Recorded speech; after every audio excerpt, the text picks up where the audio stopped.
Gracias. Les comparto pantalla, que ahora no tengo ningún problema y estoy muy contenta. Lo peor es que todo esto que digo queda grabado. Estas cositas, estos extras quedan grabados. Bueno, vamos a ampliarlo. Acá.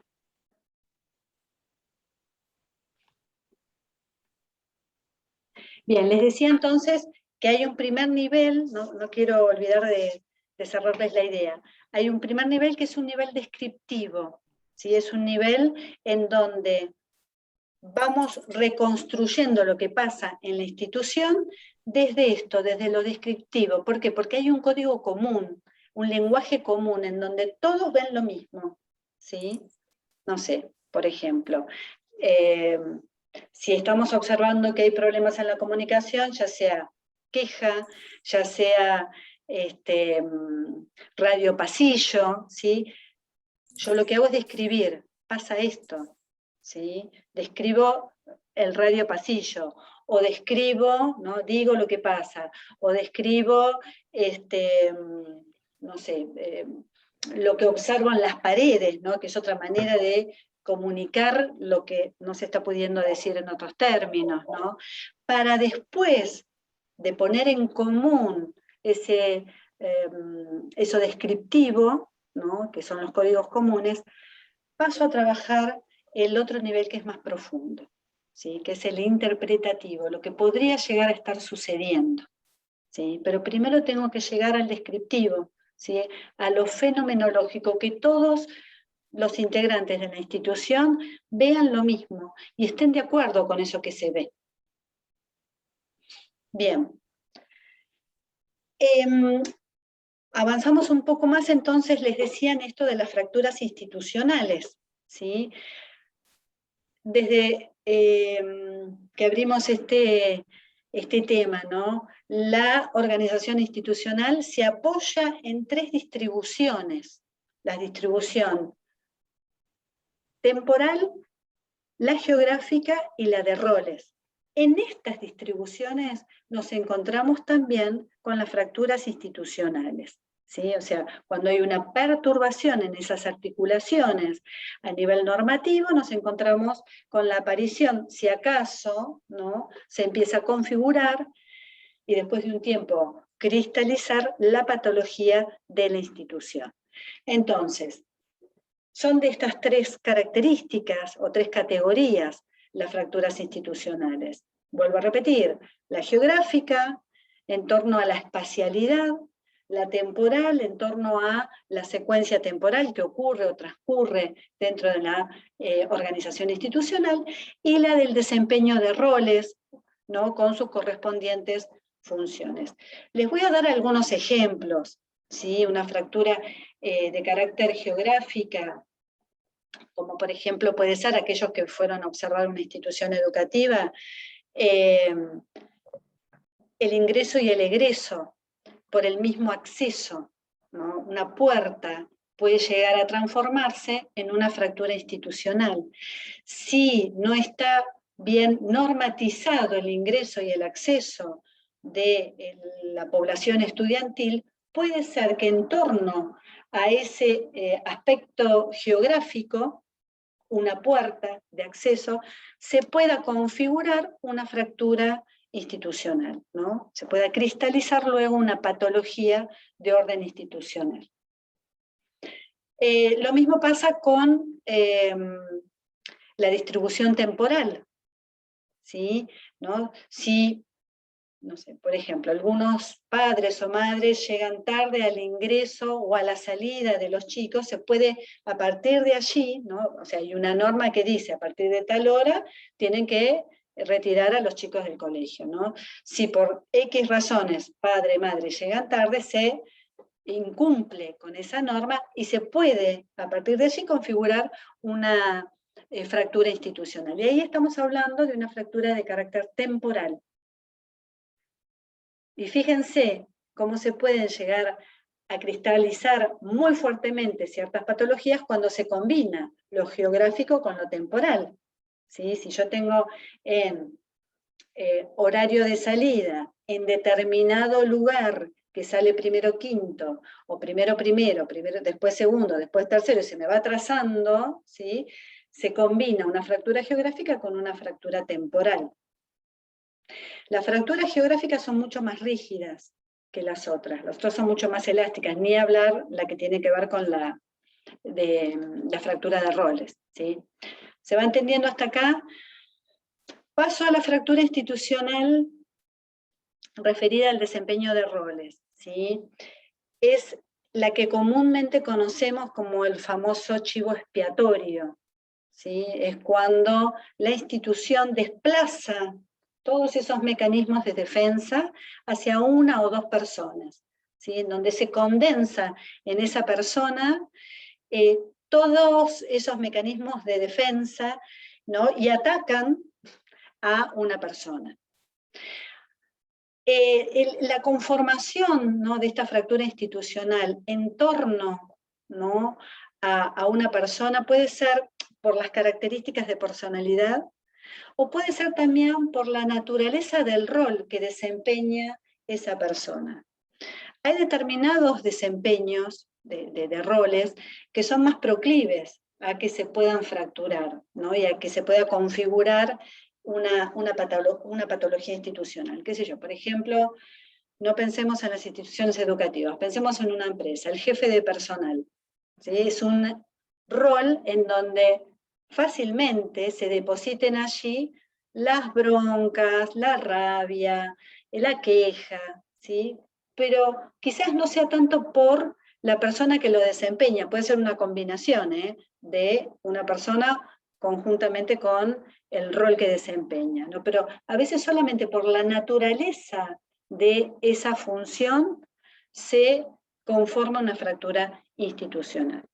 Es decir, que las fracturas institucionales en cuanto al desempeño de roles pueden ser o por las características de personalidad, que hace que se confluya allí en esa persona el desarrollo de determinadas proyecciones y mecanismos de defensa, ¿no?, donde se confluya la fractura institucional, o por exclusivamente la naturaleza de la función, como este ejemplo que les daba, el jefe de personal o el director de recursos humanos que está encargado de, no sé, echar a las personas de una determinada empresa, o como producto de esa combinación entre la naturaleza del rol y la persona.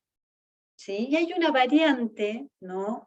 Yo lo puse en número 4, pero no tendría que llevar el número 4, es una variante de fractura institucional según desempeño de roles, que es según la distribución de los roles básicos del grupo de trabajo, ¿no? A veces sucede en instituciones donde la distribución, ¿no?, está dada según los roles básicos del grupo de trabajo, en donde lo que nosotros vamos a observar que hay una autonomía que desempeña cada una de las personas que desempeña sus roles, ¿no?, donde hay un buen clima de trabajo, pero cuando no está dada esa distribución de roles en diferentes personas, en donde por ahí hay una persona que desempeña los roles básicos de trabajo, o el grupo de trabajo, nos encontramos con una dependencia muy fuerte a nivel institucional, en donde allí, sí, claro, nos vamos a encontrar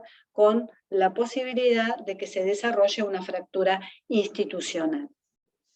¿Bien?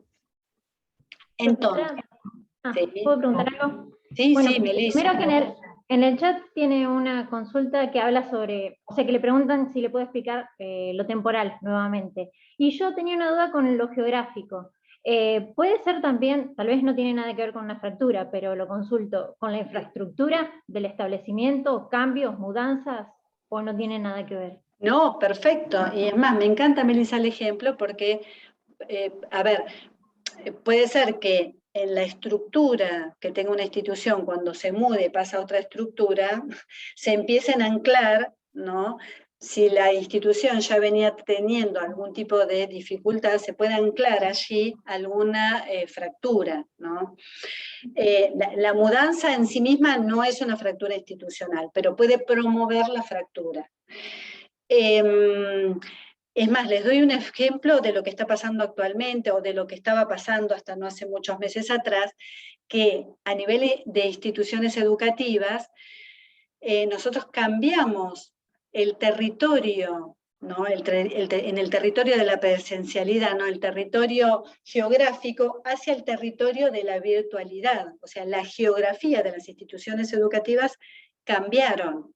¿Se entiende? O sea, la geografía, hasta no hace mucho, hace unos 2 años atrás, ahora otra vez volvemos a la presencialidad, entonces tenemos la geografía de los edificios, ¿no? Ingreso, salida, aulas, patios, Zoom, etcétera, etcétera, según la estructura edilicia que tenga la institución.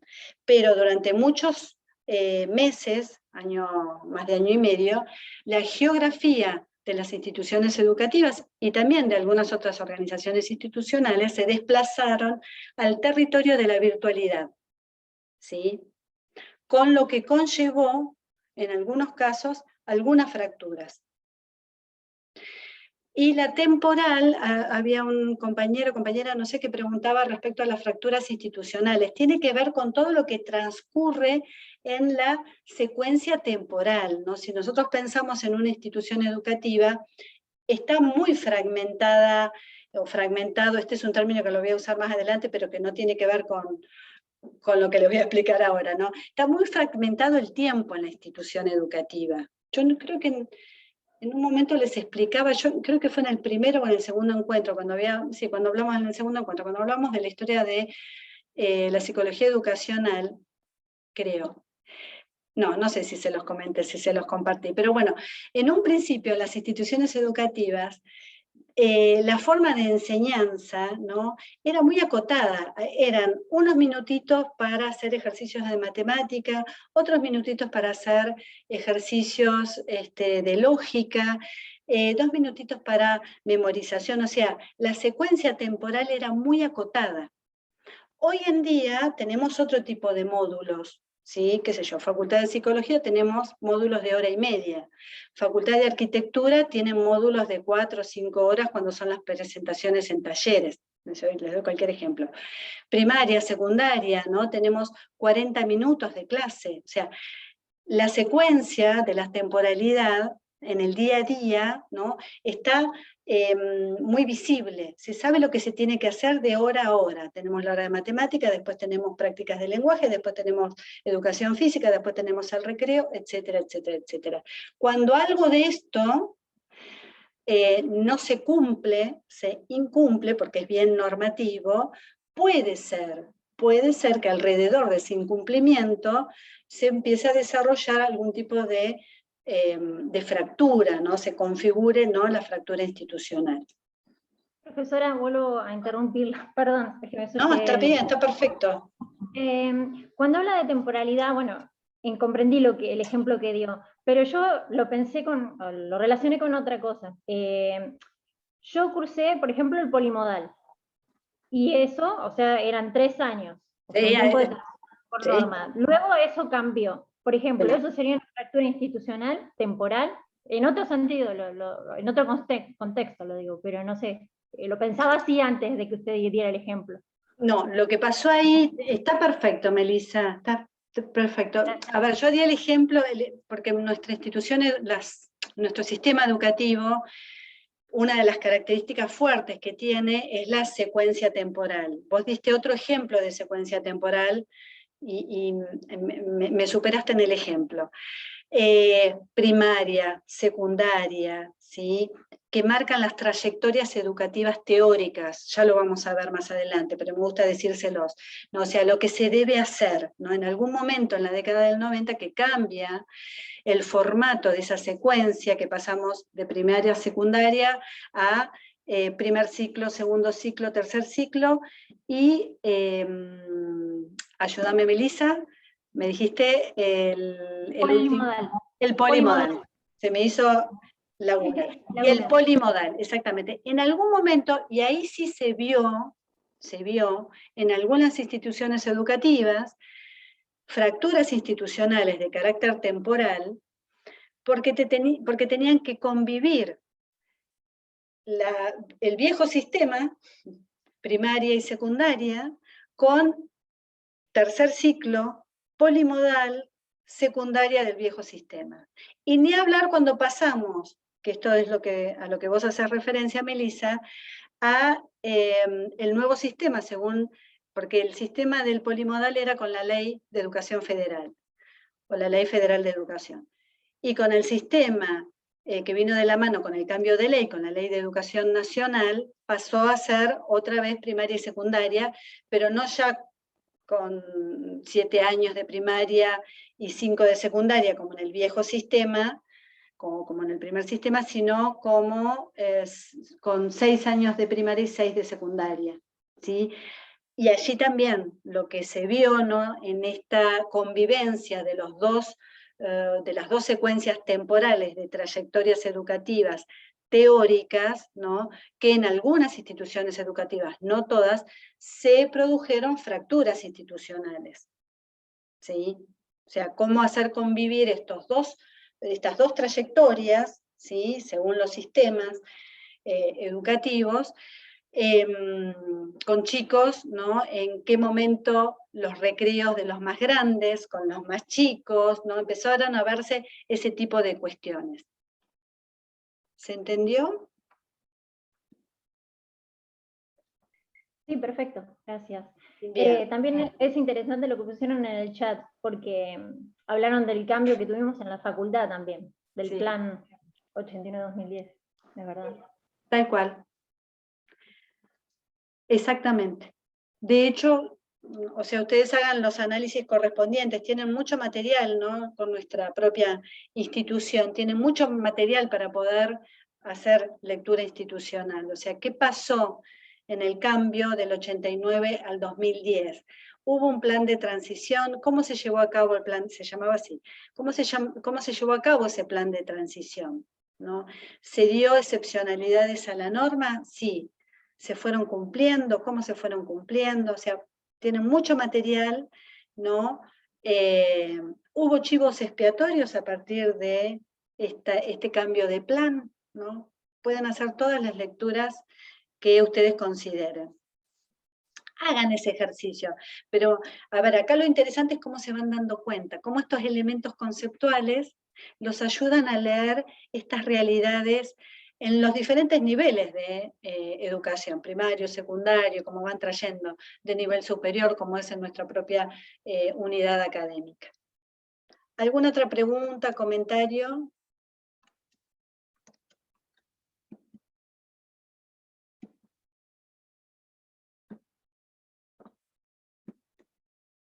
¿No? Bueno, seguimos entonces.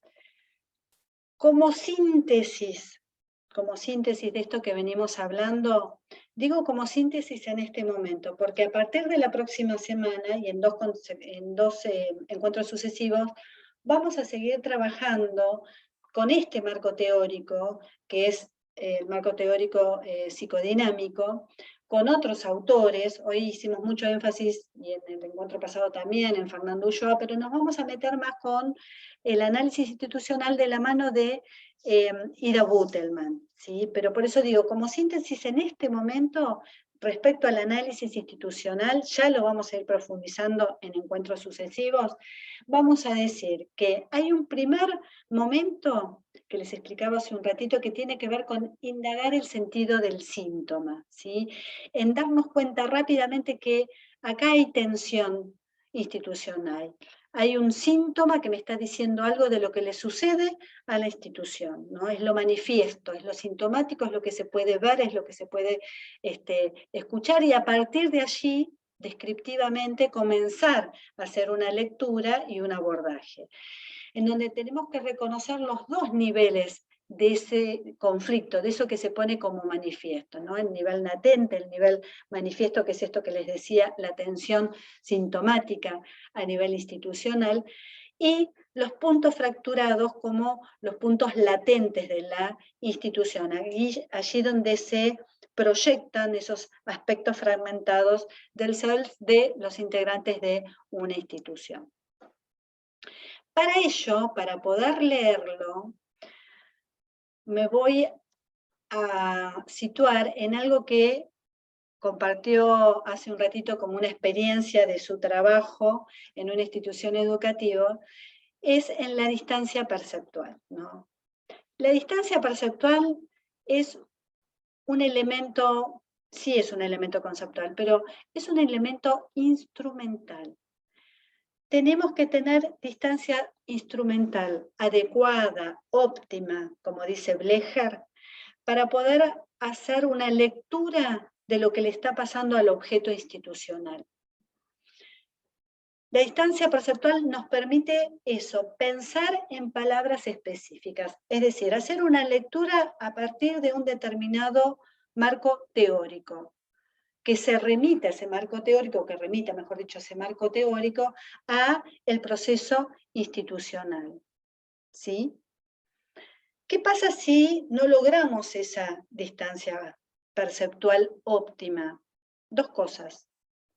O tenemos un compromiso emocional exagerado, o lo otro es que nos desafectivizamos. Es tan excesiva la distancia con el objeto institucional que nos desafectivizamos.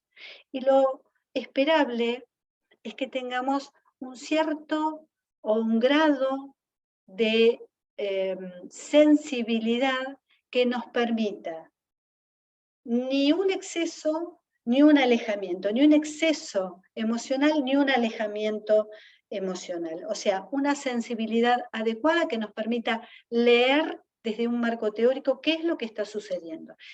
Este concepto que es instrumental, que es lo que ustedes van a tener que trabajar fuertemente, no es propio del ámbito institucional educativo, ¿sí? Es algo que se utiliza en todos los ámbitos, ¿sí? Poder tener esa distancia perceptual óptima, ¿sí? Que nos permita hacer esa lectura, que sigamos teniendo esa sensibilidad, ¿sí?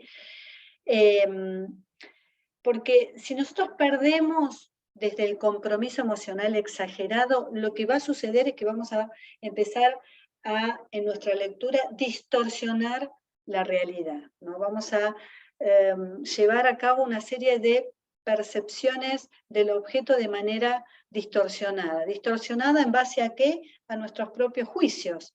Juicios o prejuicios, pero son ¿por qué? Porque tienen que ver con nuestra historia previa, nuestra historia personal, ¿sí? Ejemplo, no sé, viene una docente y nos cuenta lo mal que lo está pasando en esta etapa de pandemia, dando clase, que no sabe cómo hacer, cómo organizarse, y yo soy la orientadora educacional y le digo, a mí me pasa lo mismo, no sabés, no doy más. Bueno, ahí estoy perdiendo mi distancia, ¿sí? Estoy operando desde mi propia historia, con prejuicios, ¿sí? No puedo operar sobre la demanda de esta docente, demanda que la está pasando mal, que necesita un acompañamiento que la encuadre en su desempeño de rol. ¿Se entiende? Lo otro es cuando yo me distancio tanto afectivamente, ¿no? Que quedo en un lugar neutral, el famoso, ¿no? Neutral, ¿no? Desafectivizada totalmente, en donde no puede haber producción simbólica entre lo que yo sé y lo que se ve, ¿no? Entre lo que yo sé teóricamente y lo que veo. Es tan desafectivizado y tan poca sensibilidad tengo ante ello que no puedo tener producciones simbólicas. ¿Sí? Bien, yo esto no quería dejar de presentarlo a esta altura de la cursada, ¿sí? Que si bien ustedes todavía no empezaron con la práctica institucional, ya tienen, ¿no? Con esta actividad que le dimos, una actividad práctica, ¿no? En donde esto ya surgió y quiero que lo tengan presente, ¿sí? A ver qué les pasa. Es más, nosotros no lo o sí, creo que lo pusimos como actividad, ¿no? Traten de hacer una lectura de lo que les pasa. Tengo la entrevista con la docente, o con la directora, ¿qué me está pasando? Tengo ansiedad, o sea, traten de registrarlo, ¿sí? Para trabajarlo. Lo mismo se hace en una observación, ¿no? ¿Y qué desastre esta escuela, ¿no? Bueno, ahí también están perdiendo esta distancia perceptual, la están criticando la escuela, y no están pudiendo dar cuenta de qué está sucediendo allí, ¿sí? Bueno, esto es parte del proceso de construcción de habilidades específicas como futuros profesionales de la psicología educacional. Bien, vamos a meternos entonces en cómo estos elementos conceptuales que, si bien ya hicimos algo de eso, ¿no?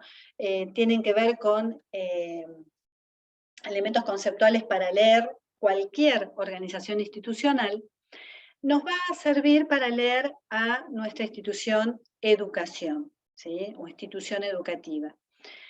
Ya hicimos algunos ejercicios al respecto, ¿no? Ejercicios bastante fáciles de reconocer, ¿no? Acá pasó esto, ¿no? Con la geografía pasó esto, ¿no? Se corrió la geografía de la institución a el territorio de la virtualidad, pudieron pasar estas cosas, etcétera, etcétera.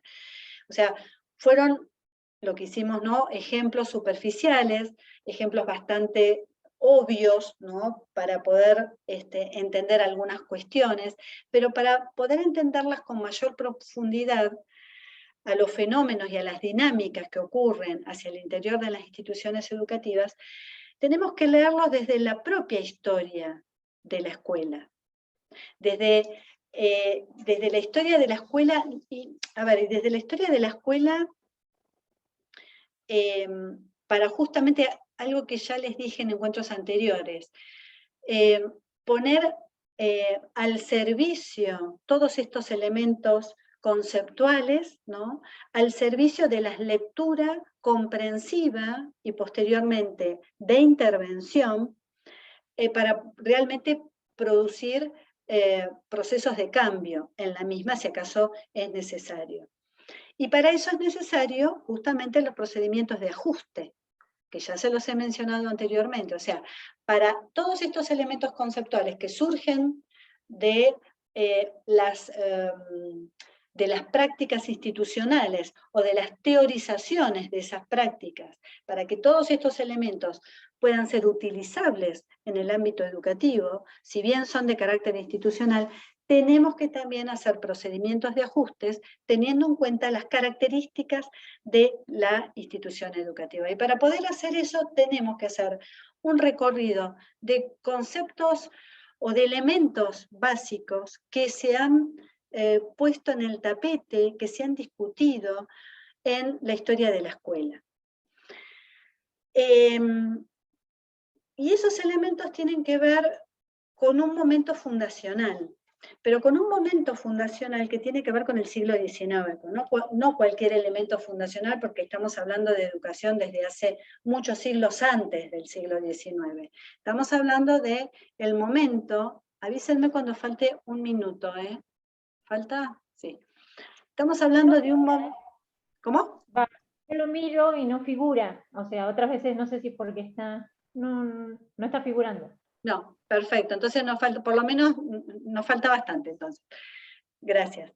El momento fundacional, les decía, que nosotros vamos a comenzar a leer en términos de historia, es a partir del siglo XIX. ¿Por qué? Porque en el siglo XIX es cuando se empiezan a fundar una cantidad importante de escuelas en las diferentes naciones de Europa Occidental. Me voy a remitir primero a Europa Occidental para después pasar a nuestro territorio porque hay diferencias también. En el siglo XIX lo que empieza a ocurrir es eso, ¿sí? Con un objetivo, con un propósito que tiene que ver con los gobiernos de esa época en esas naciones, que era formar ciudadanos determinados que sean, ¿no?, ciudadanos en donde, sirvan a la nación. Lo vamos a decir muy resumidamente.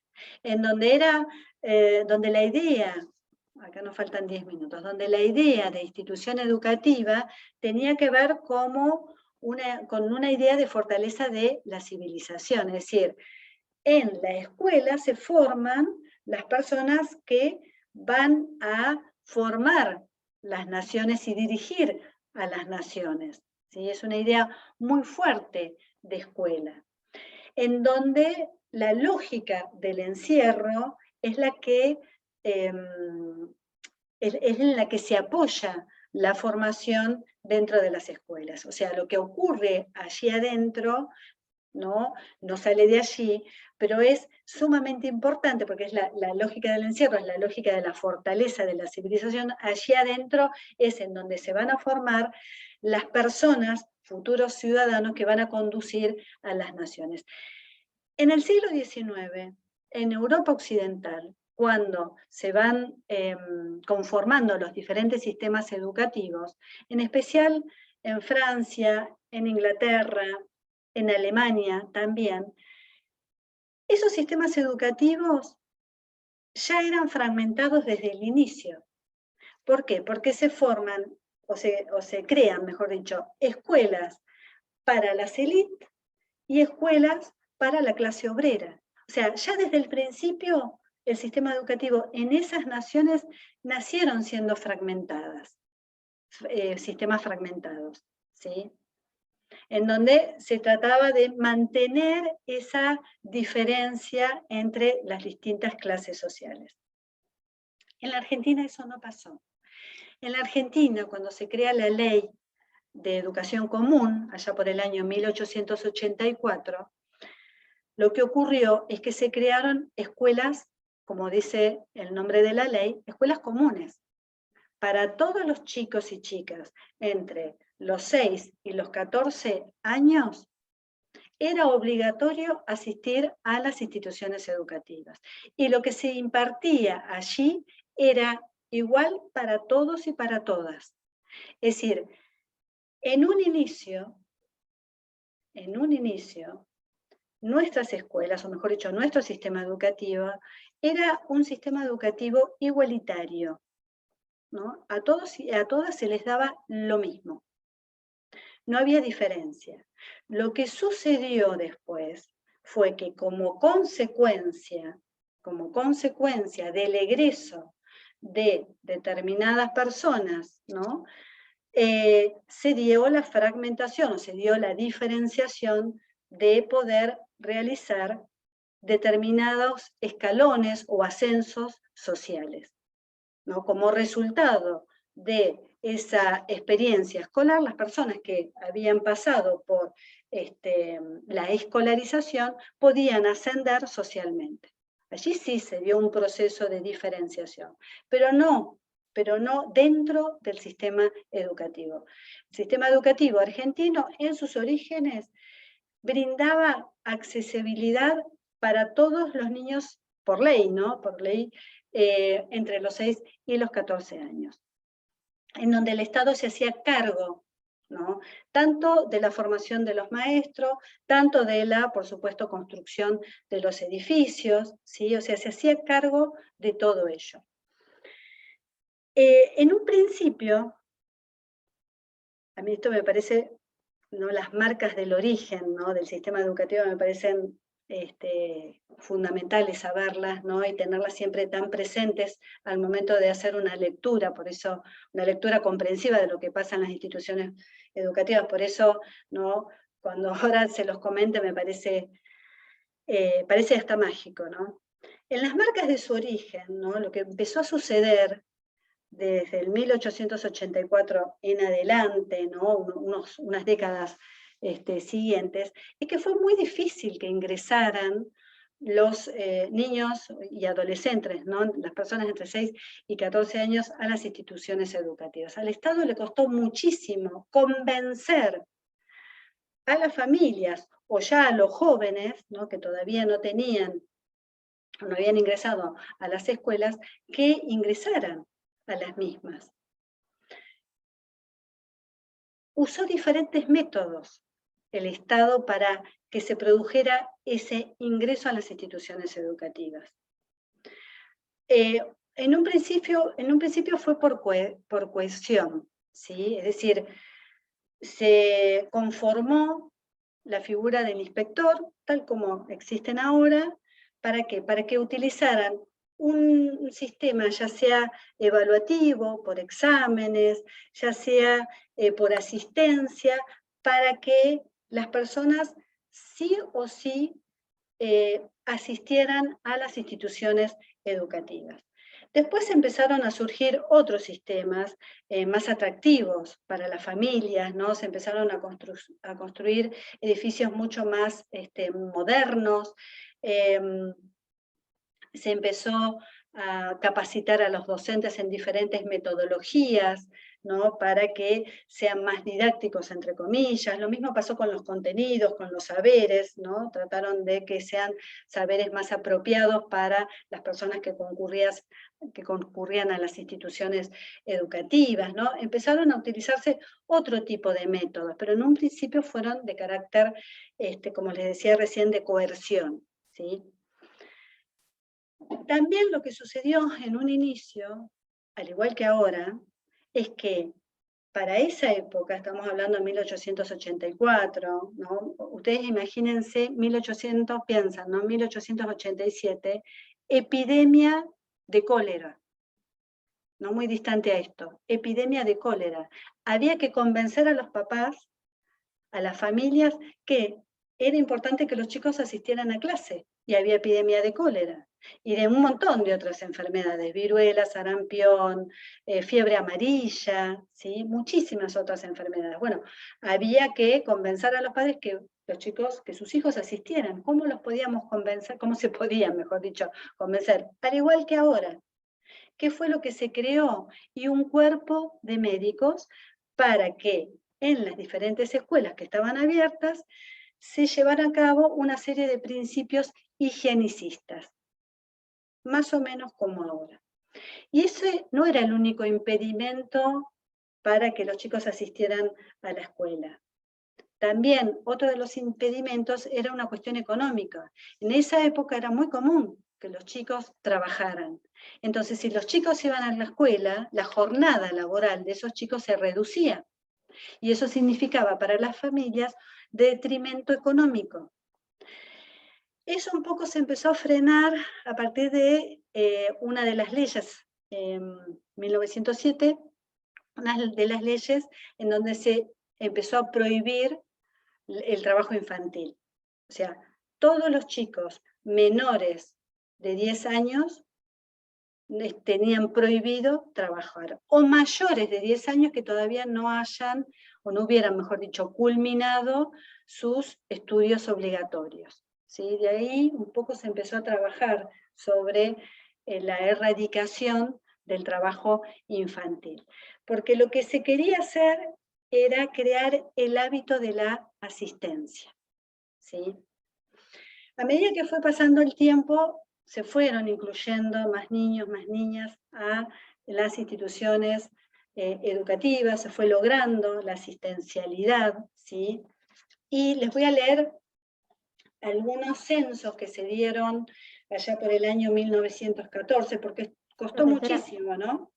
¿Sí? 1 minuto 18. Gracias, 16. gracias Melissa. Profesora, por las dudas quería decirle que a las 5 me tengo que retirar en punto porque tengo el seminario. Perfecto, no hay ningún problema. Tenemos 10 minutitos más hasta donde llegue. No te hagas problema, Melissa. Sí, yo también, profe, voy a retirar. Perfecto, Gabriela. Les digo, estos censos, en 1914 asistía el 48% de la población en edad escolar y en 1947 el 73,5%. Fíjense cómo fue subiendo. ¿Sí? Yo ahora voy a dejar de compartir pantalla. Ahí está, porque ya se va a cortar. Ahí está, y se los digo sin el preci hasta que se corte, ¿sí? Les voy a decir otros números, porque esto no solamente está referido a la cantidad de estudiantes que fueron ingresando al sistema, sino que otra de las preocupaciones no solamente tenía que ver con la asistencia, sino con el desgranamiento, algo que sigue sucediendo en los sistemas educativos,